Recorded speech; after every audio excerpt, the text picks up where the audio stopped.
idea ကောင်းနေထွက်ချင်နေဆိုရင်ကိုယ့်ရဲ့စိတ်လေးကိုကြည်အောင်ထားစိတ်လေးကကြီးနေရဆိုရင်ကို့မှာ idea ကောင်းနေတာလိုလိုထွက်လာတယ်ဘာလို့ရမလဲဆိုတာ idea တွေပေါ့နော်လိုလိုထွက်လာတယ်ရှင်းဆိုရင်တစ်ခါတည်းရအောင်ရင်စိတ်ရှုပ်စရာရှိရဆိုရင်စိတ်လေးကိုတည်နေအောင်အရင်ဆုံးပိုင်းဘာလုပ်လဲဆိုရင်ရှက်တရားဖွင့်ပြီးတော့နားထောင်တယ်မဟာတမယတုတ်ပေါ့နော်မဟာတမယလို့တောက်လေးဖွင့်ပြီးတော့နားထောင်တယ်အဲ့ဆိုရင်ကိုယ့်ရဲ့စိတ်လေးကြီးလာပြီဆိုရင်ရှယ်ကကိုယ့်အတွက်ခွန်အားဖြစ်စေမယ့်အရာတွေအဲ့ဒီလို motivation ရစေမယ့်အရာတွေကိုရှယ်ကဖွင့်ပြီးတော့နားထောင်တယ်အဲ့ဒီအရာတွေကြည့်ရဲအဲ့ဒီခါမှာအားရတက်လာပြီးတော့ငါဘာလုပ်ရမလဲဆိုတဲ့ idea တွေအုံနောက်ထဲကနေပြီးတော့ပေါ့နော်ထွက်လာတယ်ခါလေးရရင်ဘာမှမစင်စားချင်တော့တဲ့အချိန်တွေရှိရဲအဲ့ဒီလိုမစင်စားချင်တော့တဲ့အချိန်အောင်ကိုယ့်စိတ်ကြီးကိုအရန်ကြီးဖိအားပေးပြီးတော့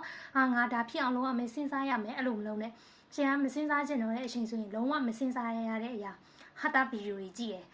ဗီဒီယိုတွေကိုရေးရှက်ပြီးကြည့်ခဲ့ရတယ်နော်လုံးဝရေးရတဲ့ဟာတာဗီဒီယိုတွေကြည့်ရရှင်ကငိုရတဲ့ဟာမကြည့်ဘူးဘာလို့လဲဆိုရင်ကိုမျက်ရည်လွယ်တယ်နည်းနည်းလေးငိုစရာပါနဲ့မျက်ရည်ကအော်တက်ကြပြီးသားအဲကြတော့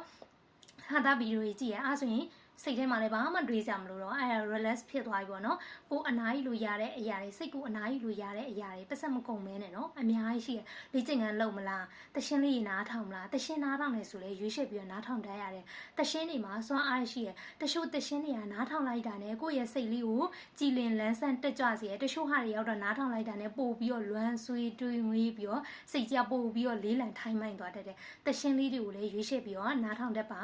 နော်တရှင်းလေးနားထောင်မယ်ပြီးရခါမှာတရားတွေနားထောင်မယ်အဲ့ကြရင်စိတ်လေးတွေကလူလူကြည်လင်လာမယ်ကြည်လင်စိတ်လေးတွေကတည်ငြိမ်သွားပြီဆိုမှကိုယ့်အတွက် motivation ရစေတဲ့အရာတွေနားထောင်အဲ့ဒါဆိုရင်ကိုဘာလုပ်ရမလဲရှေ့ဆက်ပြီးဘာလုပ်ရမလဲဆိုတာလမ်းတွေပွင့်သွားလိမ့်မယ်နီးလမ်းတွေရသွားလိမ့်မယ်အဓိကတော့ idea ကောင်းထွက်ချင်တယ်ဆိုရင်တော့ကိုယ်စိတ်လေးကိုကြည်အောင်ထားပါစိတ်လေးရကြီးလာပြီဆိုရင်အလိုလိုဘာလုပ်ရမလဲဆိုတာအုံနောက်ကတိုင်းဆိုပြီးတော့ထွက်လာပြီဒါအဲ့တော့